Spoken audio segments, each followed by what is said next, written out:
galera, tudo bem com vocês? E aí, viajante, tudo bom? Bom, a gente tá com o nosso segundo vídeo agora, né? Esse especial a gente vai falar de Bogotá, né? Uma cidade dentro da Colômbia. E trouxe pra vocês também, né, pra representar Bogotá, um poncho que eu comprei lá. Trouxe esse aqui, ó, lindo. Não vou usar no Brasil, né, mas... O bom de falar é que você vai encontrar esse poncho em qualquer lugar e vai variar muito de preço.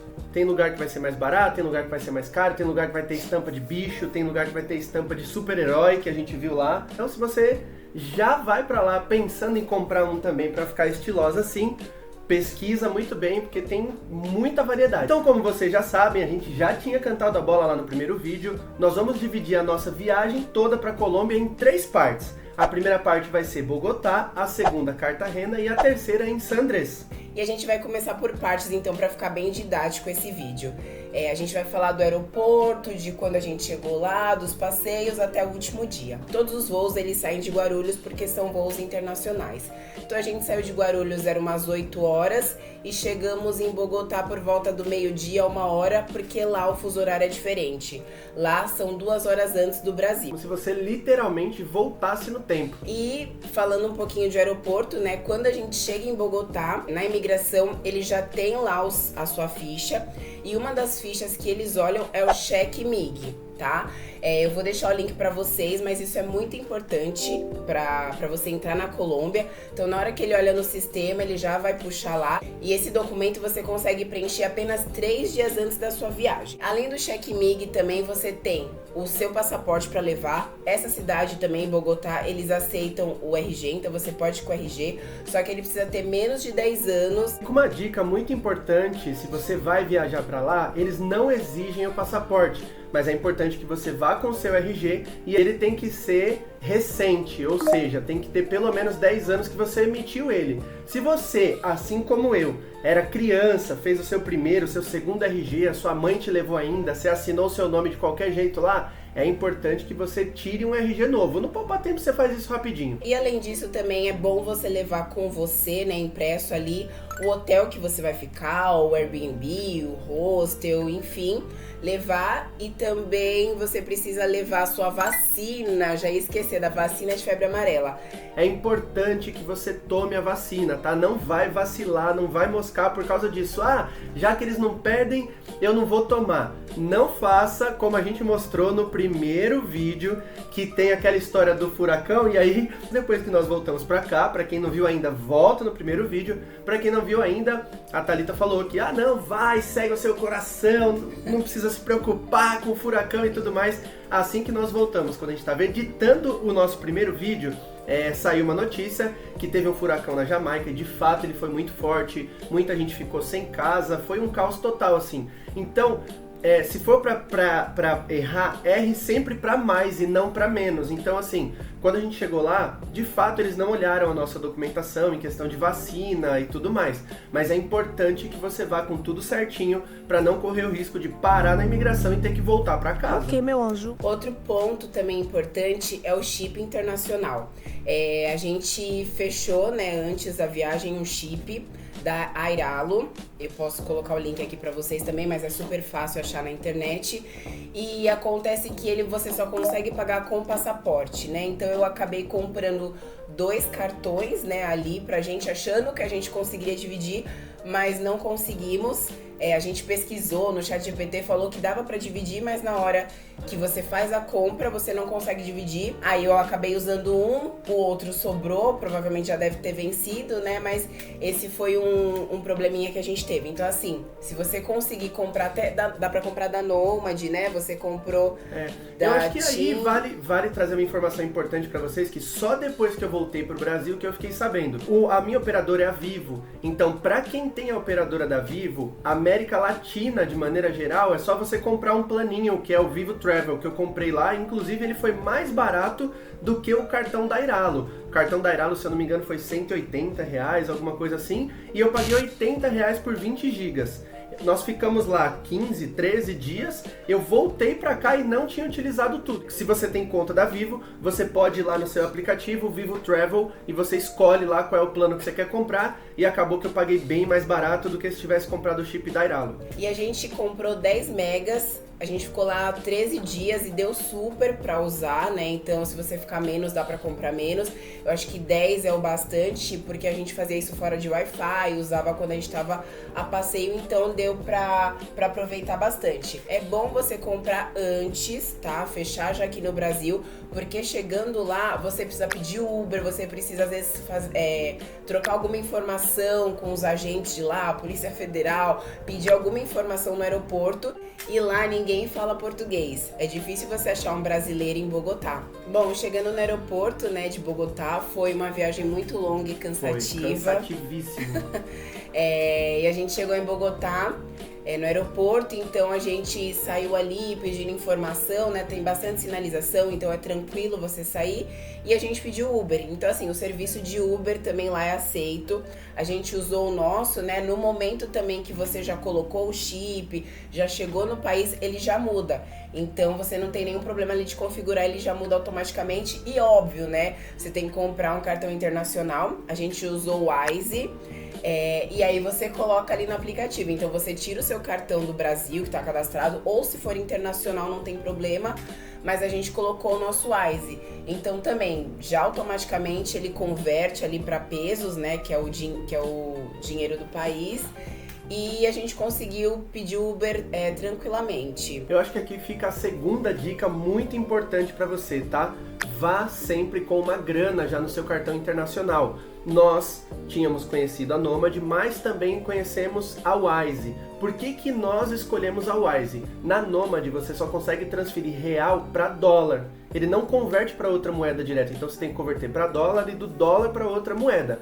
Na Wise foi diferente. Na Wise nós colocamos em real e do real ele já converteu para peso colombiano, o que pra gente é muito bom, porque assim, não precisa ficar fazendo 3, 4 contas e converte para um, para outro, então isso pra gente foi muito bom. Já vai com o seu cartão feito daqui, não precisa ser o físico lá, a maioria das coisas você consegue pagar pelo celular, né, pela aproximação do celular. Então se você colocar na sua carteira virtual aí do seu celular o cartão da Wise, quando você vai pedir o Uber lá, você já pode trocar o cartão para debitar do cartão da Wise. E aí assim que você pede o Uber, automaticamente ele já desconta o peso que você converteu de real para peso na sua carteira direto.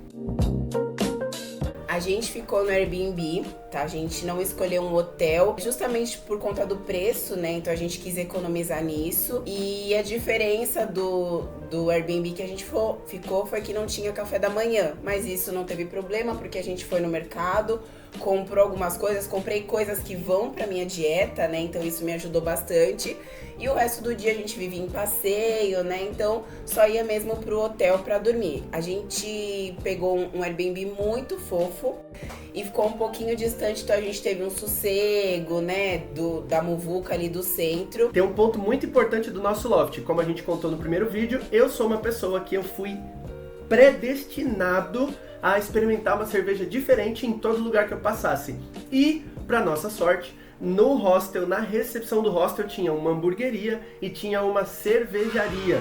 Então logo quando eu cheguei, eu falei, meu Deus, tem uma cervejaria aqui, isso é muito bom.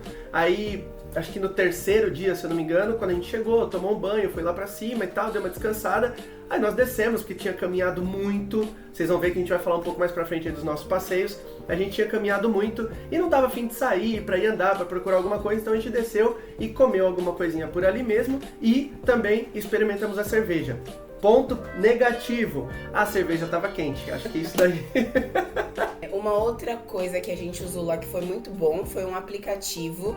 Ele se chama Wanderlog, o aplicativo. Tem uma parte paga, né? Mas a gratuita você consegue usar tranquilamente. E ali também você coloca a cidade. Ele já te manda uns pontos turísticos mais conhecidos. Então eu fiz todo o nosso roteiro ali. Você consegue compartilhar com a pessoa, né? Que você vai, e você consegue também dividir custos.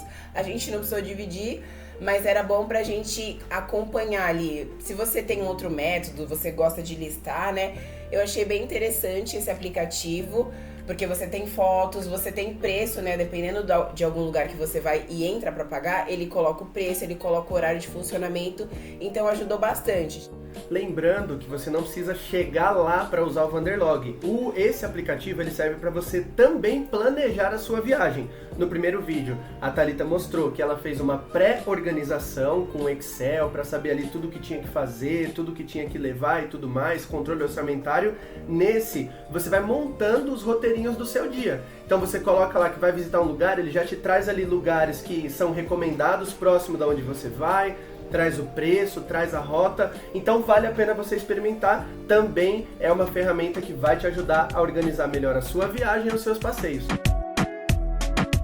O primeiro passeio foi na praça, no centro de Bogotá, onde tem várias atrações lá. Entre as atrações tinha o Capitólio Nacional, que é a sede do Congresso da Colômbia, o Colegio Mayor San Bartolomé, Catedral Principal de Bogotá e o Palácio da Justiça. É interessante falar que no centro desse lugar, nessa praça, existem ali várias pombinhas que ficam voando ali, e é engraçado que o pessoal tem uma relação diferente com os pombos lá, né? Pra gente aqui o pombo é como se fosse um rato de asa, vamos dizer assim. Lá não, lá pra galera eles tiram foto, ficam alguns guias ali no meio, na praça central, e aí você pode tirar foto com esses pombos. Então ele coloca um milhozinho ali na sua mão, você pode ficar sentado, pode ficar de pé, e aí os pombinhos vêm, pousam no seu braço, na sua cabeça, e você pode fazer uma foto bem bacana lá. Depois, saindo ali da praça principal, quando você começa a andar pelas ruas, o que você vai mais ver ali são igrejas, catedrais, uma mais linda que a outra, gente. A gente entrava, ficava ali tirando foto. Uma dica que a gente deixa pra você aqui é que você vá conhecer a Catedral Nossa Senhora del Carmen. Ela é muito bonita mesmo. A gente vai colocar uma imagem aqui pra você, e quando você entra nela, ela é toda pintada de baixo até em cima, ela é listradinha assim. Depois disso, fomos conhecer o Museu do Botero. O museu, ele surgiu na cidade de Bogotá a partir da doação do artista Fernando Botero. O Fernando Botero, ele trabalha com imagens e obras de arte de pessoas. A gente se surpreendeu muito com a quantidade de obras que o artista tem. E logo depois que a gente saiu do Museu do Botero, nós conhecemos a Casa da Moeda, que é o Museu da Casa da Moeda, né? Ele fica um do lado do outro, assim, você pode cortar por dentro do museu e sair no Museu da Casa da Moeda. E aí conta toda a história do peso colombiano, tem algumas notas antigas lá também, as primeiras notas. Vale muito a pena você conhecer e entender um pouco mais da história da moeda da Colômbia. Saindo de lá, a gente não precisou também pegar nenhum transporte público, dá para você ir andando de um lugar para o outro, fica um pouquinho mais distante desses dois museus que são colados um no outro. Foi no meio do caminho que nós vimos as lhamas e tiramos várias fotinhas com ela, você já pôde ver no primeiro vídeo. Um lugar que a gente recomenda que vocês conheçam também é o La Candelária. É um bairrozinho pequenininho que fica no centro de Bogotá e que tem ali um mini mercado municipal, que foi onde nós experimentamos a coisa mais deliciosa do mundo, que é um chocolate com grão de café dentro. Então tinha um chocolate que era meio com laranja e tinha o café dentro, e tinha um outro que era chocolate com grão de café dentro. Você fala, nossa, mas que estranho isso. Vai na nossa dica, é delicioso. E também tem uma ruazinha lá, que é como se fosse uma ruazinha da 25 de março, assim, tem várias lojinhas onde você consegue comprar a lembrancinha pro seu colega, pro seu amigo, pro seu irmão, pra sua mãe e trazer. E foi onde a Thalita comprou este poncho lindo, em uma dessas lojinhas que fica no La Candelária. Toma muito cuidado, porque eles vão querer te oferecer uma bebida que eles falam que é característica deles lá e tudo mais. Nós não tivemos coragem de beber, mas se você quiser beber, experimentar por sua conta e risco, tá bom? O Museu do Ouro de Bogotá, ele é considerado um dos maiores museus do mundo. O acervo, ele tem mais ou menos 749 objetos. Entre eles tem mobiliário, armaria, porcelanas, e tudo isso foi feito pela prática da mineração no século 17, 19. E esse museu, de todas as visitas que a gente fez, esse museu ele paga, tá, pessoal? É um valor bem pequeno, é 5.000 copos, mas ele é o único museu de todos esses que a gente visitou, foi o único que teve que pagar a entrada. E ele tem vários andares também, então você pode ir passeando pelos andares, cada andar vai contar uma história, a história de uma época, então vale muito a pena o passeio, a gente recomenda muito. Legal, gente. Então esse foi o nosso primeiro dia, tá? A gente conheceu todo o centro histórico, vale muito a pena.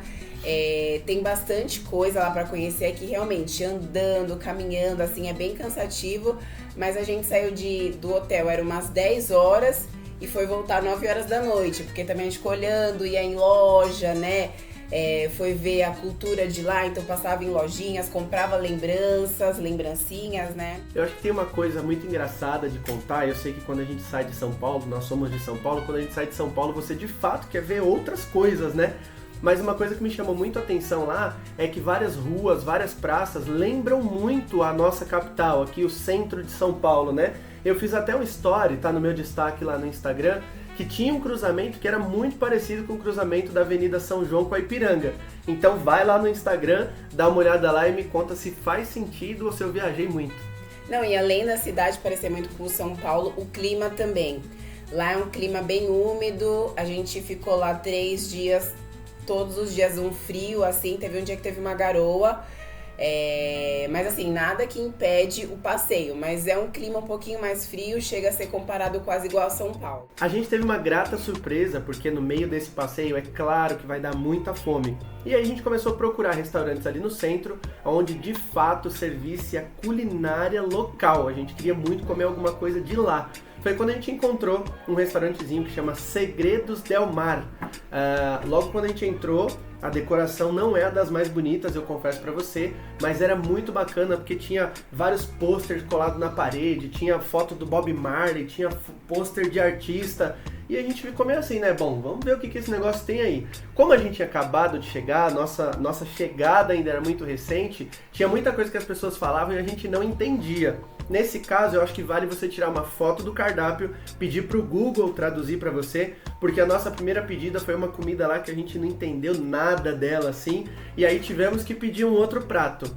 Um detalhe importante, se você for pra lá, presta atenção. Quando você pede um ceviche de camarão, se não for num restaurante muito alto padrão, o ceviche vai vir camarões numa tigelinha e tem um molho que parece um molho de tomate mais ralinho assim. Não é ruim, é muito gostoso, mas vá preparado porque não é o ceviche definitivamente que a gente come aqui. Falando um pouquinho da comida de lá, a comida ela é bem saborosa, né? Lá eles têm a comida tradicional deles, que é um prato, eu não vou lembrar o nome agora, mas assim, é arroz, carne moída, abacate. Em todos os pratos eles colocam uma banana amassada, né? Então é uma banana da terra, uma panquequinha de uma banana panquequinha. da terra. Ela não tem tanto gosto, né? Mas aí você mistura ali com alguma coisa e come. A carne moída, ela é bem saborosa, né? Eles têm um tempero um pouquinho diferente. Pra quem não gosta de tempero muito forte, talvez vai se incomodar. Tem um suco que eles mandam junto, né? Você pede ali um pratinho, você manda junto e a gente viu um monte de gente tomando, né? Vamos pedir esse suco. Gente, eu não sei o que é esse suco. Mas assim, não tinha gosto de nada. Eu nem vou falar o gosto que tinha, né? Porque acho que cada país tem a sua tradição de comida e as pessoas gostam. Mas assim, era um suco estranho. Então, se vocês forem pra lá e verem um suco meio marrom, né? Meio marrom, pega um refrigerante, coca eles vendem lá. Pega uma outra coisa, entendeu? Segundo dia de passeio, galera, e o nosso passeio esse dia foi para Montserrat. O Montserrat é um dos pontos turísticos mais icônicos de Bogotá. Localizado a 3.152 metros acima do nível do mar, ele oferece uma vista panorâmica que é realmente espetacular. Você consegue ver toda a cidade e a serra também. Montserrat, você vai subir lá no pico e você vai ver toda a cidade da Colômbia. É maravilhoso, é uma vista espetacular. No dia que a gente foi, tava nublado, mas a gente conseguiu ver toda a cidade, muito linda. Inclusive eu fui com meu poncho, tava um vento, então vá de blusa porque lá venta muito. E assim que a gente chegou, desceu do teleférico, a gente já deu de cara com um letreiro, né, escrito Bogotá, então é o momento que você vai tirar uma foto, vai fazer um vídeo. E logo que você começa a subir as escadas, você vê a igreja. o santuário, né? Então o pessoal vai ali, faz uma oração, faz um pedido. E além disso também tem umas lojinhas que você pode comprar lembrancinha, tem alguns restaurantes típicos. Quando a gente tava passando, né, assim, era tudo muito exposto, então a gente ficou um pouquinho com receio de comer. Mas dá uma volta ali, né, faz um passeio. E aí depois no finalzinho do outro lado, né, porque ele tem 2 lados, do outro lado a gente viu a Via Crucis, né. Eu acho que tem alguns pontos que são muito importantes trazer para vocês aqui, colocando numa linha do tempo, tá? Você consegue subir o monte via funicular, que é como se fosse um trenzinho, tipo o nosso Pão de Açúcar, assim, um trenzinho do Pão de Açúcar, e você pode subir via teleférico, que aí de fato é o teleférico mesmo, e vale muito a pena você já ir apreciando a vista na subida do teleférico. Existem 2 restaurantes lá, que são restaurantes mais chiques, e claro que eles são também um pouco mais caros. Desse mesmo lado dos restaurantes, existe a Via Crucis. E é muito importante você prestar atenção nessa informação. Faz a Via Crucis de Montserrat. Por quê? A Via Crucis de Montserrat, ela tá dividida por etapas, né, de como foi de fato a Via Crucis, e ela tem uma plaquinha explicando o que aconteceu em cada momento. Então tem ali uma figura de Jesus Cristo, depois quando ele caiu com a cruz, depois quando ele foi resgatado. Então é muito importante que você vá e tenha essa referência visual se você quiser ir lá no outro dia, no outro passeio, para fazer a Catedral de Sal. Aí você vai entender quando a gente chegar lá na Catedral de Sal, não sai daí. Mas de maneira geral, vale muito a pena você levar blusa, porque lá faz muito frio mesmo. E se você é como nós, que adora registrar o momento, leva o seu pauzinho de selfie para poder esticar e fazer uma foto. Nós tiramos fotos lindas de casal lá em cima e elas estão aqui, aqui e aqui. Então você consegue ver as fotos que a gente tirou lá de cima. Dá para refazer um book de imagens também, porque a vista lá de cima é sensacional e a gente recomenda muito. Lembrando, esse passeio ele é pago, tá, pessoal? A gente vai deixar o link aqui para vocês. Uma dica que a gente dá é comprar antes no site, tá? O preço eu não lembro, acho que foi 100 e pouquinho pesos. Então é importante porque a gente pegou a fila para comprar, ficou 30 minutos na fila e depois teve mais quase 2 horas para entrar, né? Para começar a pegar o teleférico para subir. Então compra antes ali pelo site, porque aí você já chega na fila, que vai estar poucas pessoas no momento. Aí dica, né? Se o tempo estiver bom, tenta ir à tarde, porque aí você consegue ver o pôr do sol, uma coisa muito linda. A gente foi num período ali entre meio-dia, quase 1 hora, então tava um pouquinho de frio. Ali você consegue fazer um caminho bem rápido, então não é um passeio tão longo. Só que se a gente fosse ficar ali pra esperar o pôr do sol, a gente ia ficar muito tempo, né? Mas a gente desceu e a gente ficou falando, olha, agora o sol tá se pondo, então a gente acabou vendo da rua. E eu acho que a vista de lá é incrível. Então tenta ir depois do almoço, porque é um passeio rápido. E aí você consegue pegar o pôr do sol e vendo a cidade ali maravilhosa. Quando a gente estava descendo, quando nós já estávamos saindo pra rua, tinha uma galera que estava entrando. Então o que a gente pôde perceber? A fila estava muito menor, tinha pouquíssimas pessoas na fila. E é, de fato, um horário que você consegue ver o pôr do sol. Então, se você puder, compre antes, vá... depois, acho que assim, almoço mais bem pro final da tarde, para que você consiga ficar lá até um pouco mais tarde e pegar o pôr do sol ali. A nossa ideia era ficar, mas como a gente já tava lá há muito tempo, ficou um negócio cansativo, a gente falou assim, não vamos ficar aqui até o pôr do sol, vamos embora. Mas fica essa dica, assim, vai mais tarde, o volume é menor e você consegue pegar o pôr do sol lá de cima, que deve ser incrível. E chegou o nosso terceiro e último dia de viagem. No nosso terceiro dia, a gente foi para a Catedral de Sal, que também é um dos pontos turísticos lá de Bogotá, que o pessoal aconselha muito aí, e a gente também está aconselhando você aí. No dia a gente se programou para ir, então a gente acordou cedo e a gente deu uma olhada na internet para ver como que a gente ia até a Catedral de Sal. E na informação que a gente teve, você podia ir com um trem, né? Só que chegando ali no local do trem, era numa sexta-feira e durante a semana esse trem ele só é para uso de escolas, então só os estudantes conseguem fazer esse trajeto. Então a gente foi ali, pesquisou, para ir de Uber, era um caminho muito distante, né? Era mais ou menos 1 hora, então você ia gastar um valor de Uber, mas não é impossível de ir. A gente falou, não, vamos ter a experiência de ir com um ônibus. Então a gente foi até a Rodoviária Norte e pegou um ônibus, né? Lá também a gente pediu informação, o pessoal passou pra gente, a gente fez a compra ali da passagem como se fosse a nossa Barra Funda, mais ou menos, né? Exato. Então a gente chegou, comprou o bilhete e foi até o local para pegar esse ônibus que ele vai até Zipaquirá, né? Que é 1 hora de Bogotá. E ali em Zipaquirá a gente tem que tem a Catedral de Sal. Então chegando na cidadezinha ali de Zipaquirá, a Catedral de Sal ela é muito perto. A gente usou muito o Google Maps para se localizar. Então chegando ali em Zipaquirá, assim que a gente chegou na cidade, né? Já tinha uma família com um carro preto ali. Alguém faleceu no momento e aí eles estavam fazendo ali toda uma caminhada, né? Eles passam por uma igreja, fazem uma caminhada ali, acho que no quarteirão, e toda a família vai andando atrás do carro, né? A gente até ficou olhando assim, tentando entender. Quando você desce do ônibus, assim que você desce do ônibus, você tem que ir caminhando até a Catedral de Sal, a entrada da Catedral de Sal.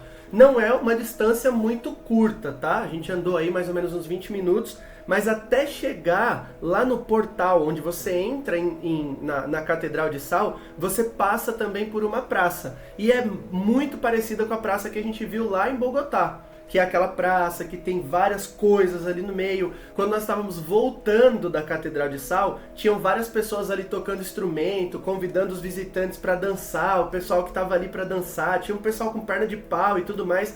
Foi bem legal. E aí sim você continua andando até chegar lá na entrada da Catedral de Sal. Chegando então na Catedral de Sal, você primeiro precisa comprar o seu ingresso, tá? Porque lá também a entrada não é gratuita. O valor do ingresso por pessoa é 180 mil pesos e ele também vem com um tradutor. E aí tem várias línguas, a gente escolheu, óbvio, o português e a gente recebe esse gravador. Quando a gente comprou, a gente depois falou, a gente tá junto, pra que 2? Mas já vem no... Tá incluso no preço do ingresso. Isso, então vocês vão ter 2, ou se vocês tiverem mais pessoas, cada um vai receber o seu tradutor. E aí a gente começa a fazer o caminho pra Catedral de Sal, né? A Catedral de Sal, ela foi esculpida, na verdade, dentro de uma pedra, né? Então, quando você entra, você tem uma rota para fazer, é a mesma rota que você usa para descer, é a que você usa para subir. Só que aí, quando você está descendo, você vê algumas coisas que estão do lado direito. Quando você está subindo, também você vai ver do seu lado direito, porque você está fazendo o caminho contrário. Mas é super tranquilo, assim. A primeira coisa que eu quis fazer quando eu entrei lá, e eu vi aquela parede toda branca, assim, eu falei, eu preciso ver se isso aqui é de sal mesmo. E aí eu passei o dedo na parede e coloquei na boca e de fato é muito, muito, muito salgada. Logo na entrada, existem algumas estacas que ficam segurando as paredes ali, porque diz a lenda que em algum momento aquilo ali já arriscou cair, já arriscou desabar. Então, por isso que eles colocaram essas estacas no começo. Depois, mais pra frente, não, porque de fato é na pedra. É uma pedra que foi esculpida ali. E aí tem toda a história. A gente vai deixar o link pra vocês aqui embaixo, se vocês quiserem conhecer um pouco mais da Catedral de Sal. Mas foi esculpida na pedra. A Catedral de Sal é uma catedral construída no interior das Minas de Sal de Zipaquirá, que fica na savana de Bogotá. Ele é um santuário católico que faz memória do Via Crucis de Jesus Cristo. Por isso que a gente falou para vocês que é muito importante fazer a Via Crucis de Montserrat para você conseguir visualizar melhor aqui.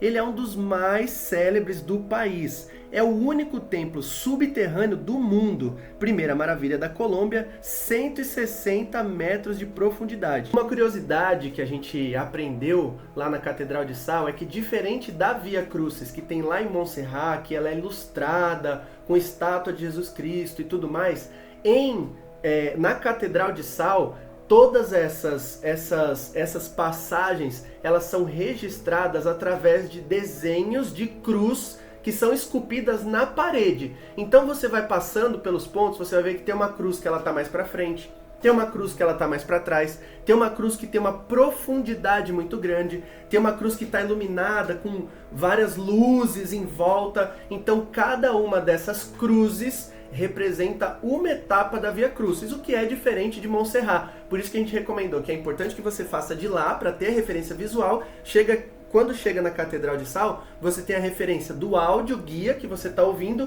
e você consegue fazer a ligação das cenas que você viu lá com as cenas da Catedral de Sal. Uma surpresa muito agradável que você tem quando chega no final desse trajeto, 160 metros para baixo da terra, é que você vai ver uma cratera gigante assim. Então lá tem várias imagens de santo que estão ali num vidrinho, tem um lugar que é como se fosse um altar assim para rezar uma missa, e existem horários específicos que você senta no banco e eles fazem uma projeção mapeada em toda essa parede, em toda essa pedra. Então é muito bonito de ver também. Neste mesmo lugar, um pouco mais para a esquerda, existe uma cascata de sal que ela foi, ela tá, não vou dizer congelada, né? Ela tá empedrada, então é uma cascata de sal que tá toda empedrada, e na abertura de todos os nossos vídeos, no finalzinho dele ali, se você prestar atenção, você vai ver que eu lambi essa parede, porque eu precisava ver se de fato aquilo ali era de sal, e é um sal muito, muito, muito forte mesmo. Então, vale a pena você também conhecer esse ponto. Lá embaixo tem várias lojinhas, se você quiser comprar lembrancinhas, se você quiser comer um lanche, se você quiser comer qualquer coisa, tem lá. Se você quiser tomar uma água, um suco, tudo isso tem lá embaixo. Tem banheiro lá no final também, no final da rota, e além disso, é uma galeria de lojas, né? Aí você fica pensando, meu Deus, mas como é que pode uma galeria de loja embaixo da pedra? Sim, tem um corredorzão gigante, em cada uma das entradas desse corredor tem várias lojinhas, e aí vai para os mais variados bolsos. Se você quiser comprar uma lembrancinha que você vai pagar no real ali, você vai pagar R$20, tem. Se você quiser comprar uma pulseira de ouro com diamante, relógio, não sei o que, tem também. Obviamente você vai pagar o preço por isso. Então o roteiro que nós fizemos foi esse: o centro histórico, depois nós fizemos Montserrat e depois a Catedral de Sal, que é em Zipaquirá, que é em outra cidade. Para você otimizar o seu tempo e a sua energia na viagem, hoje o que eu recomendo para você é que você faça ao contrário. Vai para os lugares mais longe, e conforme a sua viagem vai passando os dias e você vai ficando um pouco mais cansado, você vai tendo os passeios mais próximos para fazer. Isso vai otimizar a sua energia e o seu tempo para você curtir melhor, tá bom?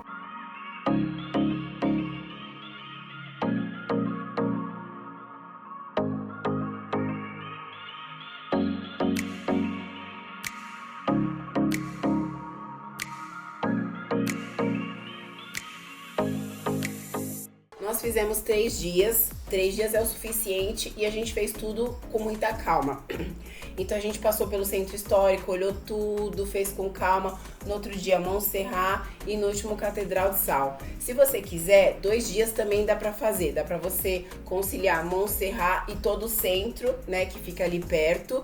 E no outro dia você faz a Catedral de Sal, que ele é um pouquinho longe. Então entre 2 a 3 dias é o suficiente pra você conhecer toda a cidade. Então se você tá com um dinheiro mais curto, não se interessa por história, por conhecer, né, mais assim a cidade, você quer mais praia, a gente aconselha também pular Bogotá e ir para Cartagena e San Andrés.